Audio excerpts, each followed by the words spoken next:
1장에서 2장 3절까지의 말씀입니다. 한마디로 얘기하면요, 하나님이 세상을 창조하셨다. 이것이 오늘 말씀의 핵심입니다. 많은 사람들이 하나님의 세상 창조를 이걸 믿어야 하느냐, 이게 말이 되냐, 막 이런 질문을 하는 경우도 있어요. 자, 근데 여러분, 오늘은요, 믿고 안 믿고의 이야기를 이야기하기 전에 먼저 창세기 1장 1절에서 2장 3절까지의 말씀이 어떻게 써 있는지, 그 말씀이 무슨 이야기를 하는지 그거를 먼저 한번 여러분과 나눠보려고 합니다. 먼저 성경의 이야기는요, 자, 하나님이 천지는 세상이라고 해석해도 됩니다. 자, 창조하셨다, 이 얘기입니다. 자, 그런데 어떻게 창조했는가? 자, 6일 동안 창조하고 7일째는 쉬셨다, 안식하셨다. 2장 3절에 그날을 복되고 거룩하게 하셨다고 이야기합니다. 자, 여러분, 그러면 이 6일 동안 창조, 어떻게 창조했을까요? 하나님이 창조한 6일의 창조는요, 여러분, 첫째 날, 둘째 날, 셋째 날, 이거 중요해요. 왜냐면 이 3일의 창조가 기초공사, 밑그림을 그린 것이라고 얘기할 수 있습니다. 먼저 하나님이 첫째 날, 자, 빛을 만드셨어요. 기억하셔야 됩니다. 둘째 날은 궁창을 만드셨어요. 셋째 날은 땅과 바다를 만드셨습니다. 근데 우리는 빛을 만드셨다. 아, 그래, 그렇구나. 땅과 바다를 만드셨다. 그래, 알 수 있어요. 근데 이게 뭐냐는 거죠. 궁창. 이거를 이해해야만 여러분 성경을 제대로 이해합니다. 이 궁창이란 말은 히브리어로 라키아라 그러는데요. 근데 이게 뭐냐면은요, 비가 오는 날 비가 추적추적 내리면 땅이 질퍽해지잖아요. 여러분 어렸을 때 비 오는 날 뛰어논 적 있죠? 저는요, 발자국을 찍는 놀이를 많이 했어요. 왜냐면 신발로 질퍽한 땅을 꾹 누르면요, 신발 자국이 남잖아요. 그래서 장화를 신고 위에서 막 점프를 하면서 뛰면요, 땅이 움푹 패입니다. 이렇게. 자, 신발 자국이 난단 말이에요. 그럼 여기에 빗물이 고이잖아요. 여러분, 이거를 궁창이라 그래요. 여기에 있는 이 빈 공간을 궁창이라 그럽니다. 둘째 날은 이 궁창을 만드셨어요. 그런데 궁창을 만들고는요, 하나님 보시기 좋았다는 말씀이 없어요. 둘째 날 어쨌든 그런 궁창을 만드시고, 자, 어떤 일이 벌어졌냐면 성경에는 이런 단어가 있어요. 윗물이 있고요, 아랫물이 있어요. 이게 도대체 뭘까요? 창세기 1장 2절을 한번 기억해 보세요. 땅이 혼돈하고 땅이 공허하고, 땅이 만들어지기 전에 혼돈하고 공허한 상태를 이야기하는 것입니다. 자, 그리고 얼마나 어두운지 흑암이 깊음 위에 있어요. 그 말이 뭐예요? 어둠의 끝이 보이지 않는 것입니다. 자, 그런데 그런 상태에 하나님의 영이 수면 위를 운행하고 있다고 얘기합니다. 이 수면이라는 것은요, 자, 수면. 하나님의 영이 물 위에 준비하고 있는 거예요. 하나님이 말씀하기까지. 자, 그래서 둘째 날 궁창을 만들었어요. 공간을 만들었어요. 그러면 그 공간이 어디에서 만들어지냐는 거죠. 그 공간은 물 위에서 만들어지는 것입니다. 그래서 하나님이 물을 벌리시고 궁창을 만들었어요. 공간을 만드셨다는 것입니다. 그리고 나서 이 아랫물을 한쪽으로 모셨어요. 그래서 아랫물을 한쪽으로 모아서 이렇게 모아놓은 걸 바다라고 하고 드러난 것을 묻히라 땅이라 했다. 그게 셋째 날이에요. 자, 그러면서 하나님은 넷째 날 뭘 하셨냐? 이 공간, 위에 있는 요 공간에 해와 달과 별을, 빛나는 것들을 만드셨습니다. 자, 그리고 다섯째 날 하나님이 뭘 하셨냐? 다섯째 날 이 빈 공간에 해와 달과 별이 있는 이 공간에 하늘에 나는 새를 만드시고, 자, 밑에 여기 바다가 있죠? 여기 땅이 있어요. 바다 생물들을 하나님이 만드셨더라. 그리고 나서 여섯째 날이죠. 여섯째 날 뭘 하셨냐? 하나님께서 땅에 동물과 가축과 기는 동물과 남자와 여자를 만드셨다. 이렇게 나오고 있습니다. 자, 하나님이 6일 동안 창조하셨습니다.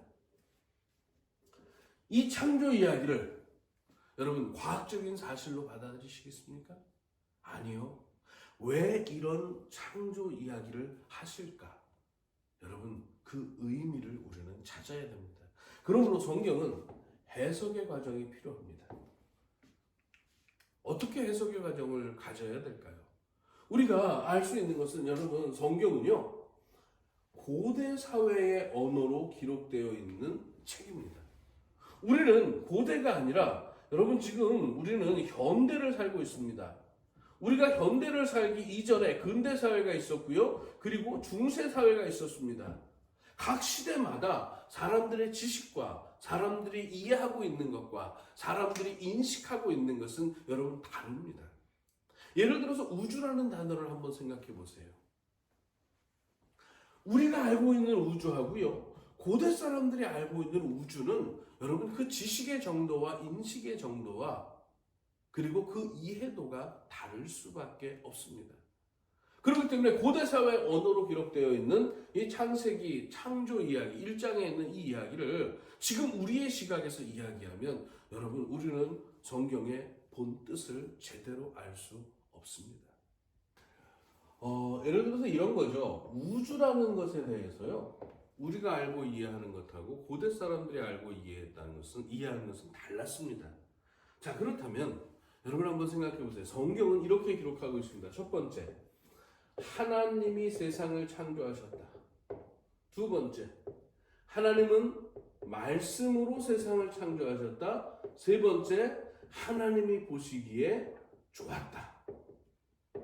이 세 가지 사실 속에서 우리는 뭐를 배울 수 있을까요? 무엇을 얘기하려고 한다고 우리가 알아챌 수 있을까요? 여러분, 이 세상은 하나님이 만든 세상입니다. 그러므로 하나님 보시기에 좋아야 돼요. 근데 하나님은 말씀으로 이 세상을 만드셨습니다. 자, 그러면 우리는 어떻게 살아야 되냐? 하나님의 말씀을 현실로 만들어 감으로 해서 하나님 보시기에 좋은 세상을 만들어 가는 것, 이것이 우리 신앙인이 해야 할 일이라는 것입니다. 자, 또 하나의 사실을 이야기한다면 성경은 6일 동안 창조하신 하나님이 안식하셨다고, 그날을 복되고 거룩하게 하셨다고 성경은 말합니다.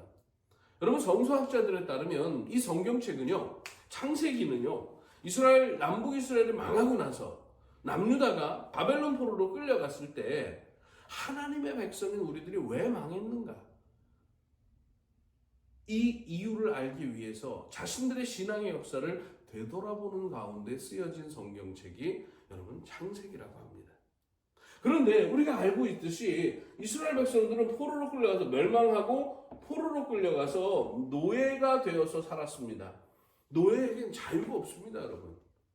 그런데 성경은 이렇게 말합니다. 자, 일곱째 날을 7일을 일곱째 날을 복되고 거룩하게 하셨고 하나님은 쉬셨어. 이 말은 뭐예요? 노예는 쉴 수가 없어요. 그런데 말하는 겁니다. 하나님이 세상을 6일 동안 창조하시고 일곱째 날 쉬셨어. 여러분, 지금은 돌아가셨지만 황수관 박사님을 기억하십니까? 연세대학교 교수님이셨는데요. 제가 알기로 기억하기로는 해부학 교수님이십니다.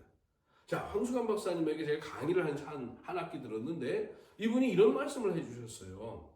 자기가 7명의 청년들을 데려다가요 7일 동안 실험을 했대요. 한 명 한 명마다 너는 하루, 너는 이틀, 너는 3일, 너는 4일, 너는 닷새, 너는 엿새, 너는 매일매일 운동을 시키는 거예요. 그래갖고 어떤 친구들이, 며칠을 운동한 친구들이 운동 효과가 가장 많이 나느냐. 그런데 그 실험 결과가요, 매일매일 운동한 사람에게 효과가 제일 많이 나타난다고 통념적으로 우리는 그렇게 생각하는데 황수관 박사님의 그 논문에 따르면요, 아니랍니다. 6일 동안 운동한 친구의 운동 효과가 가장 많이 나타났다는 것이 그 논문의 결론입니다. 자, 여러분, 성경은요, 과학적 사실을 이야기하는 책이 아닙니다. 만약 여러분 한번 생각해 보세요. 우리가 사랑이라는 단어를 과학적으로 분석했다고 해봅시다. 자, 사랑을 과학적으로 분석한 그 사람은 과학적으로 분석했기 때문에 사랑을 가장 잘하는 사람일까요? 사랑을 과학적으로 분석한 것과 사랑을 하는 것은 전혀 다른 문제입니다. 여러분, 성경은요, 신앙 고백이 있는 책입니다. 물론 성경은 하나님의 말씀이 있습니다. 그런데 이 성경, 하나님의 말씀을 전하는 우리가 가진 이 성경책은 이 말씀에 대한, 하나님 말씀에 대한 신앙 고백이 있습니다. 저는 여러분에게 창세기 1장의 창조 이야기 속에 담겨 있는 우리보다 먼저 하나님을 신앙했던, 믿었던 사람들의 신앙 고백을 눈여겨보시라고 말씀드리고 싶습니다. 왜냐하면 우리도 성경책을 가지고 신앙생활을 하는 사람들이기 때문입니다. 자, 어떤 것을 우리가 배울 수 있을까요? 이 세상은 말씀으로 창조됐으니까 우리도 다른 게 아니야. 말씀 가지고 사는 거야. 말씀 가지고 말씀을 내 삶 속에서 현실로 만들어내면서 하나님 보시기에 좋은 세상을 만들어가는 것이 우리들의 할 일이야. 자, 두 번째. 하나님은 6일 동안 창조하시고 7째 날 안식하셨어. 우리도 안식함으로 해서, 안식일을 지킴으로 해서 우리도 하나님의 창조 질서를 따라서 살아야 하는 거야. 그래서 저는 창세기 1장을 가지고 또는 성경 전체 이야기를 하면서 여러분에게 권면합니다. 여러분, 말씀에 익숙해지시기 바랍니다. 말씀을 가까이 하시기 바랍니다. 그래서 하나님의 말씀의 그 깊은 뜻을 조금씩 알아가는 가운데 하나님의 말씀이 우리의 현실이 될 수 있도록, 그래서 하나님이 영광 받으실 수 있도록, 하나님 보시기에 좋은 세상, 이거를 다른 말로 하면 이런 거죠. 이거는 순종의 삶이라고 얘기하는 겁니다. 말씀을 가까이 하는 사람, 하나님의 말씀에 순종할 수밖에 없는 것입니다. 여러분, 시편 1편은 우리에게 말합니다. 복 있는 사람이 어떤 사람이냐? 하나님의 말씀을, 율법을 주야로 묵상하는 사람이로다. 여러분, 그것은 다른 게 아니에요. 하나님의 말씀을 묵상한다는 것은요, 소가 영물을 먹고 되새김질을 하듯이 하나님의 말씀을 현실로 만들어가는 일에 최선을 다하는 삶을 살아가는 것입니다. 그럴 때 우리가 하나님과 함께 동행할 수 있는 것입니다. 하나님의 말씀인 성경책을 읽어가면서 그 성경책 속에 담긴 고대인들의 이 사람들은 어떤 신앙을 고백했구나, 이런 신앙을 고백했구나, 여러분 이것을 눈여겨보시기 바랍니다. 그러면서 우리는 우리의 신앙 고백을 나는 어떻게 살고 있지? 되돌아볼 수 있는 것입니다.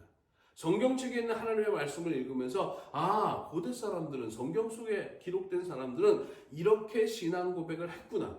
다른 말로 하면 고대인들이 우리에게 이런 말을 하는 거예요. 성경 속에 있는 분들이 우리에게 이런 말을 하는 겁니다. 나는 이렇게 생각하고 이렇게 살았습니다.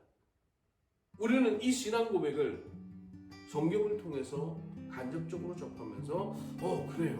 그러면 저도 이렇게 신앙 고백을 하고 이렇게 살겠습니다.